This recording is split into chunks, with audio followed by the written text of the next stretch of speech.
Hello, old world. My interest in myths started many years ago because of the subject I finished my master's degree. I was very young at the time and I was thinking a lot about icons, myths, and ideology. In this YouTube adventure that I am embarking on with you, I'm refreshing my old knowledge through the topics that I cover. And now, let me summarize what I want to tell you.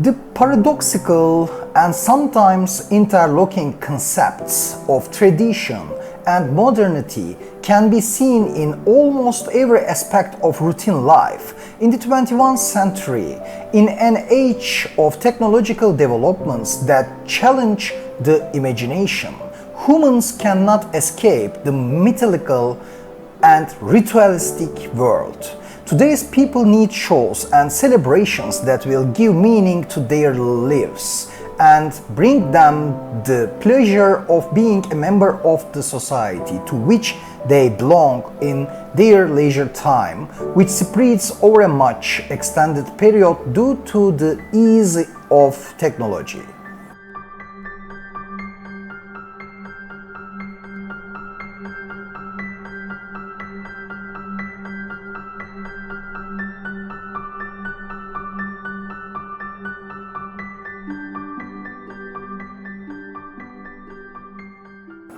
According to Weber, tradition is the power of the eternal past. According to Nietzsche, modernity is the eternal return of the same. In the United States, the cowboy, a myth of the modern era, is the eternal return of the same old in the tradition of the American dream.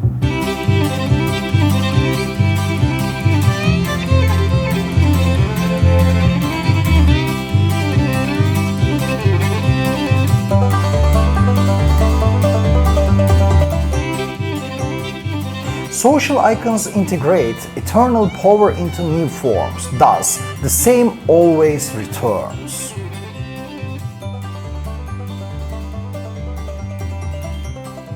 Icons, the non-religious symbolic cults of modern man, have merged with industry, shedding their religious characteristics historically ascribed to sacredness.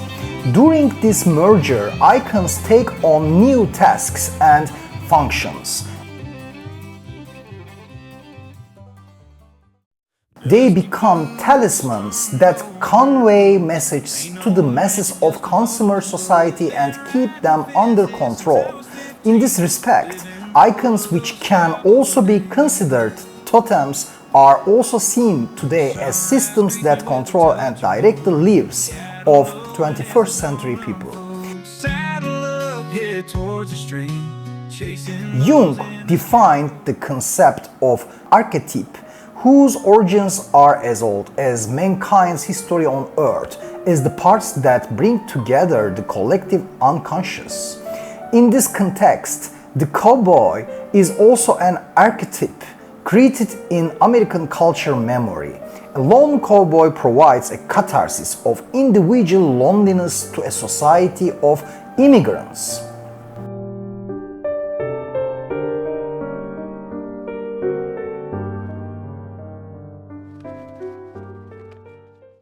Myths, the narratives of past eras that fulfilled the need to believe, and icons, the completion of an existential totality, play a profound role in shaping cultural identity. Mircea Eliade views myths as the constitution of primitive man, a method of communication that organizes society. Joseph Campbell, a leading authority in the field of mythology, ethnography, and cultural science research, suggests that myths, if interpreted correctly, can still be effective life guides today. Yes, myths reflect the economic order and socio-political relations of a society, as Roland Barthes' theories illustrate. Icons, by being woven with myths, prevent meaning from flying in infinity and, in a sense, fix meaning. However, during this fixation, they ensure the continuation of relations and form the building blocks of the social system. The image of cowboy, which will be called the American myth of the modern period based on the need to believe and make sense, complements the American identity.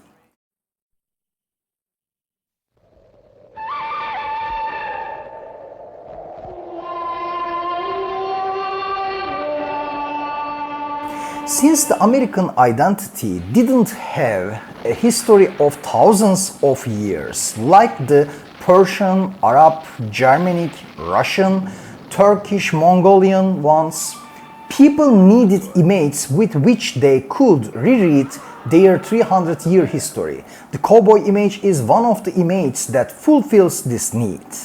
For Americans, the cowboy myth is not just a historical narrative, but a living part of their culture.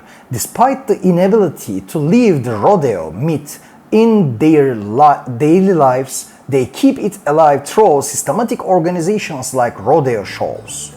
These shows are not just entertainment, but a means of producing and preserving an identity.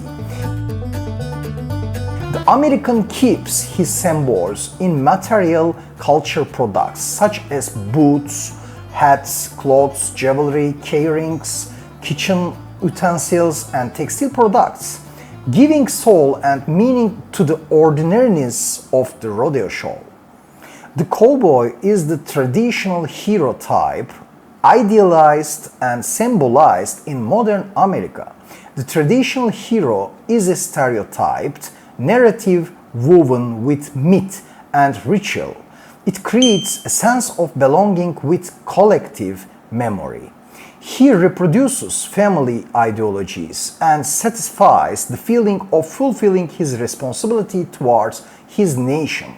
It adds value to the loneliness and ordinary life created by capitalism and gives it a national spirit. This short cigar belongs to the man with no name. Every object belonging to the period in which the cowboy lived, such as the clothes he wore, the hat he wore, and the horse he rode, has been accepted as an image in American memory. This idealized cowboy image is also used extensively in popular culture to respond to the expectations of the public, because the American public wants to see the cowboy image in the person or product they see in their collective subconscious. For example, in alcoholic beverage or cigarette advertisements, the image of the cowboy as a freedom-loving, brave and rugged male is presented.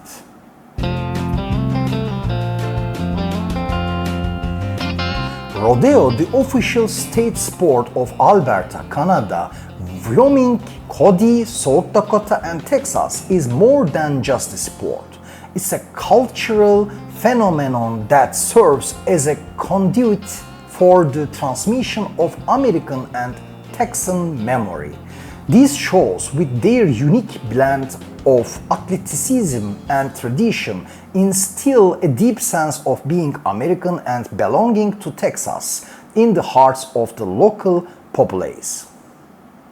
Regarding the functional folklore theory, the cowboy is the cultural heritage signifier in the social memory portrayed in the text of the rodeo shows.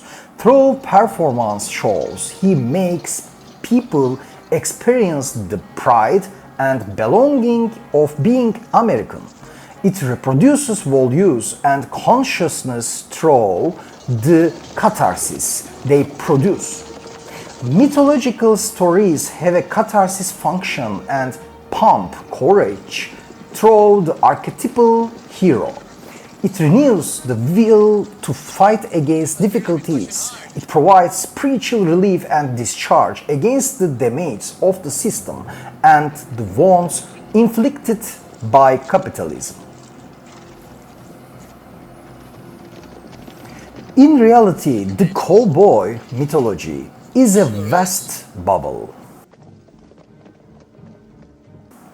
In the late 17th century, Spanish horse riders and workers established cattle ranches in Texas. In the 19th century, Anglo settlers bought these ranches and land from Spanish-Mexican landowners. Anglo owners of cattle ranches began to employ horse riders and laborers called cowboys. A cowboy is a worker.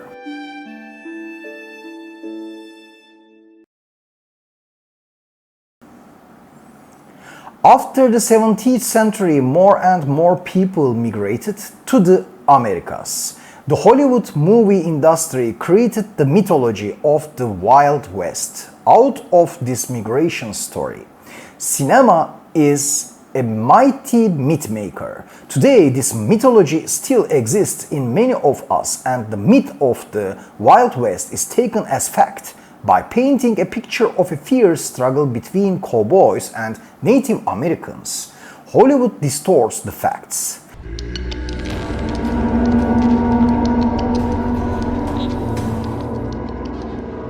Cowboys are portrayed as tall men who know how to use guns and are presented as virtuous patriots.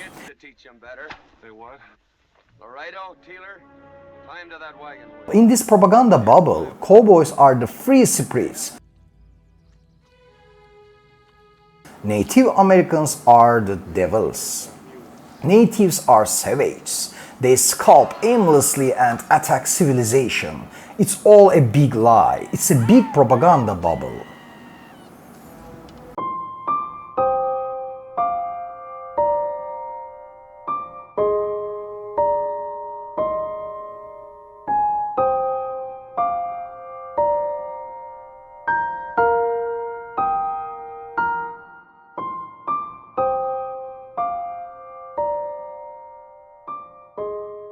In reality, cowboys are estimated to number about 40,000.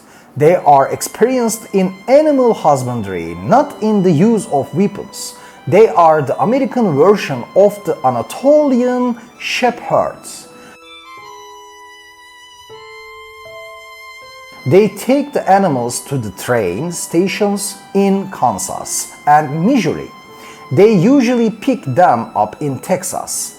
Of course, they carry weapons, but they are not gunsmiths. Their goal is not to fight. There are minor conflicts with Native Americans, but it's not the image that the movie paints in our minds.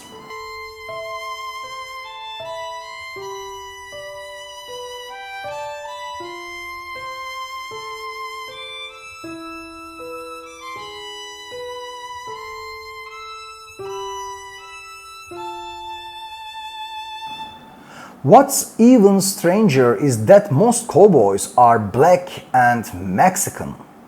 White people are their bosses. The cowboy mythology of the white, strong, powerful, gunslinger male is a big lie. Cowboys are workers, and their relationship with their bosses cannot be read regarding freedom.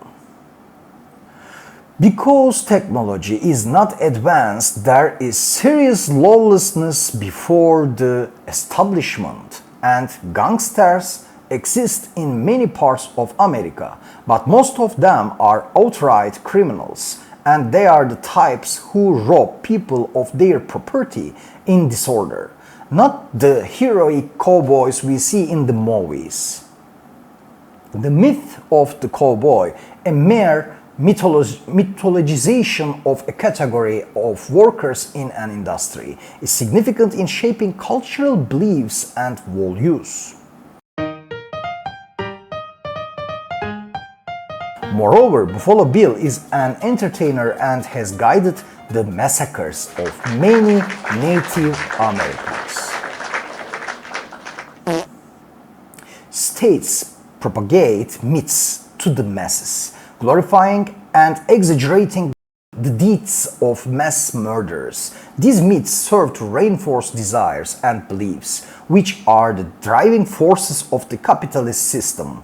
The Bible seen in all nation states are, in fact, composed of myths that promote a way of life aimed at the profits of a handful of capitalists. Here's to beautiful days where trees, nature, and justice are mythologized. Goodbye.